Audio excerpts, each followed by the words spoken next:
암호화폐 데이터 분석 플랫폼인 코인게코는 지난 14일 2024년 3분기 암호화폐 산업 보고서를 발표했습니다. 전체 51페이지로 구성된 이 보고서는 지난 3분기의 암호화폐 전체 시장부터 비트코인, 이더리움, 그리고 거래소 등의 성과에 대해 다루었는데요. 오늘은 이 보고서를 통해 암호화폐 시장의 최신 동향과 트렌드가 무엇인지, 그리고 연관된 코인들에 대해 짧게 요약해서 정리해 보도록 하겠습니다. 3분기 암호화폐는 시총 2조 3천억 달러로 분기를 보합세로 마무리된 것으로 보이지만 이 기간 내 암호화폐는 여전히 큰 변동성을 보였습니다.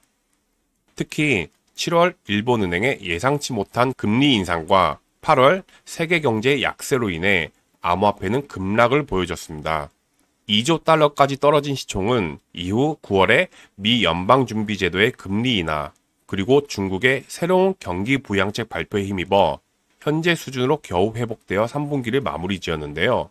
이는 여전히 암호화폐는 국가들의 경제 정책에 큰 영향을 받고 있음을 의미함과 동시에 우리가 왜 세계 경제 동향을 꾸준히 파악해야 하는지에 대한 질문에 답이 되었다고 보고 있습니다. 3분기에 전 세계 암호화폐 시총이 소폭 감소한 반면에 비트코인은 전분기 대비 2.7% 증가한 53.6%로 점유율을 높였고, 영상을 제작하는 이 시점에는 더 올라서 57%를 넘어섰습니다. 반면에 이더리움, BNB와 같은 메이저 알트들의 점유율은 3분기에 더 많이 하락을 보였습니다. 특히 이더리움은 지난 7월 현물 ETF가 출시되었음에도 불구하고 점유율이 더 떨어졌다는 것은 이더리움 생태계에 대한 관심도가 줄어들었다는 가능성을 시사합니다. 비트코인과 이더리움의 점유율은 우리가 진정 원하고 있는 알트 불장이 오는지 파악하기 위한 가장 직접적인 조건이므로 아주 중요합니다. 비트코인의 가격은 박스권에서 행보하면서 동시에 점유율이 낮아지고 이더리움의 점유율이 올라가는 시점이 알트코인의 불장을 알리는 조건이기 때문입니다. 그렇기 때문에 IM머니에서도 매일 오전 시황을 통해 비트코인과 이더리움 가격, 그리고 점유율까지 전부 체크하고 있으니 참고 바랍니다. 3분기 비트코인의 가격은 0.8%로 소폭 상승한 데 비해 금은 가장 큰 폭으로 상승했습니다. 이는 미국의 경기 둔화에 대한 우려와 중동의 상황이 고조되는 가운데 나온 결과이고, 일본의 엔화 역시 일본의 금리 인상과 미국의 금리 인하에 힘입어 12% 상승한 실적을 보여줬습니다. 우리는 흔히들 비트코인을 디지털 금이라고 표현합니다. 하지만 실제로 중동과 같은 지정학적 리스크와 경제적 불확실 속에서 투자자들은 여전히 실제 금을 선호했음이 위와 같이 그대로 나타났습니다. 이는 여전히 비트코인은 위험 자산이고 금은 전통적인 안전자산이라는 인식이 반영되었음을 의미합니다. 하지만 여전히 비트코인은 금과 같은 희소성의 가치가 있다는 점은 변함없는 사실이고, 꾸준히 높은 수익률을 보여주고 있다는 점 또한 사실입니다. 비트코인은 이제 막 현물 ETF 승인을 비롯해 제도적으로 뒷받침되기 시작했기 때문에 가까운 시점에 비트코인에 대한 인식은 바뀔 것이라고 예상됩니다. 최근 폴리마켓이라는 단어를 들어보셨을 겁니다. 폴리곤 기반의 암호화폐 예측 플랫폼인데 쉽게 설명해서 암호화폐 베팅 플랫폼이라 보시면 됩니다. 폴리마켓은 다양한 분야에 대해 다루는데 특히 미 대선과 연관해서 가장 급부상한 플랫폼으로 떠올랐습니다. 폴리마켓과 같은 예측 시장은 3분기에만 무려 565%나 성장했고 앞으로도 꾸준히 증가할 것으로 예상됩니다. 폴리마켓의 시장 점유율은 99%를 차지하고 있습니다. 하지만 예측 시장의 수요는 지금도 증가하고 있기 때문에 아주로 프로토콜, 드리프트와 같은 예측 시장 플랫폼에도 주목할 필요가 있습니다.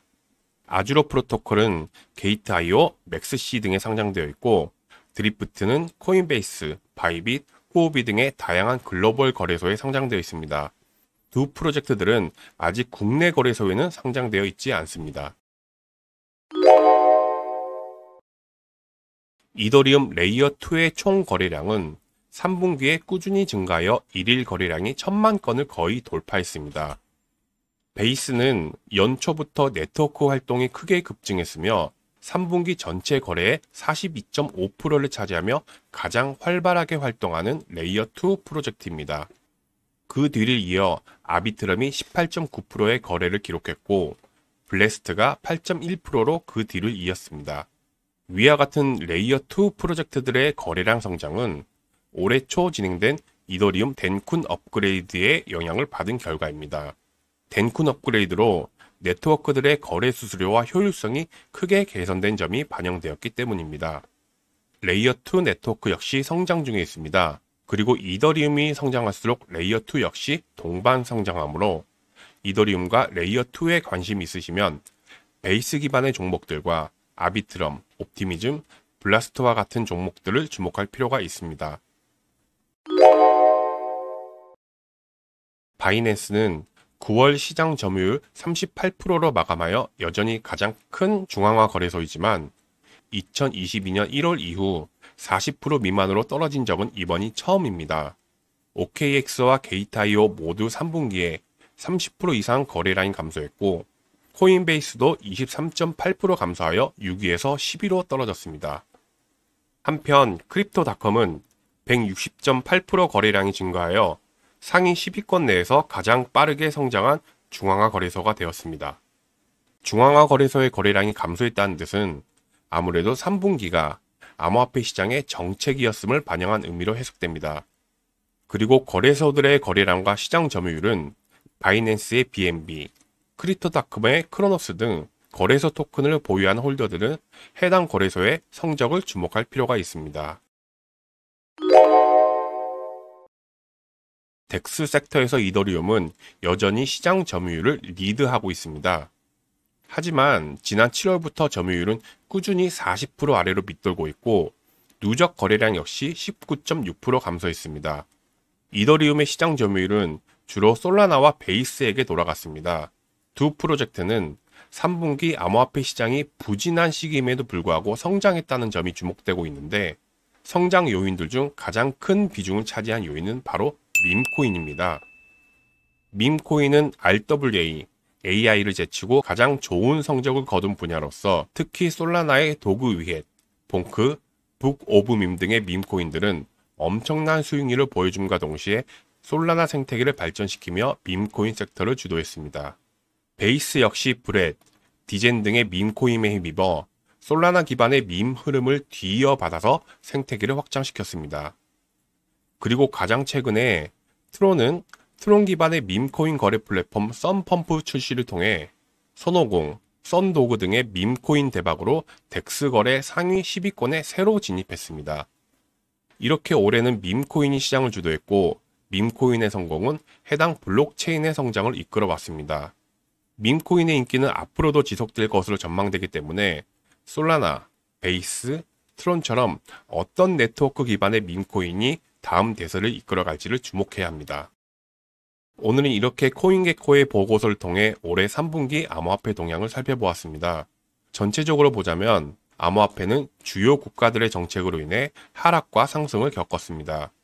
그리고 지정학적 리스크와 경제 불확실성으로 조정의 시기를 맞았고 이는 중앙화 거래소들의 거래량 감소로 이어졌습니다. 하지만 그런 와중에도 폴리마켓과 같은 예측 시장과 레이어 2 분야는 성장을 하였고 밈코인 성장을 앞세워 덱스 거래에서 두각을 나타낸 프로젝트들이 주목을 받았습니다. 4분기에는 과연 3분기의 트렌드가 그대로 이어질지 아니면 또 다른 트렌드가 나와 암호화폐 성장을 이끌지 기대가 됩니다. 10월은 가격 상승이 나왔던 시기가 많아 억토버라고 부릅니다. 그리고 그 효과가 이제 막 시작되는 상황에 곧 치러질 미 대선이라는 글로벌 이벤트에 맞물려 올해 4분기는 어떤 식으로 마무리될지 기대가 된다는 말을 전하며 오늘 영상을 마치겠습니다. IM머니에서는 비트코인과 암호화폐에 대한 시황을 매일 오전 10시에 제공해 드리고 있으니 오전 시황 방송도 많은 관심 부탁드립니다. 영상 좋으셨다면 좋아요와 구독 잊지 말아주세요. 이상 이슈맨이었습니다. 시청해주셔서 감사합니다.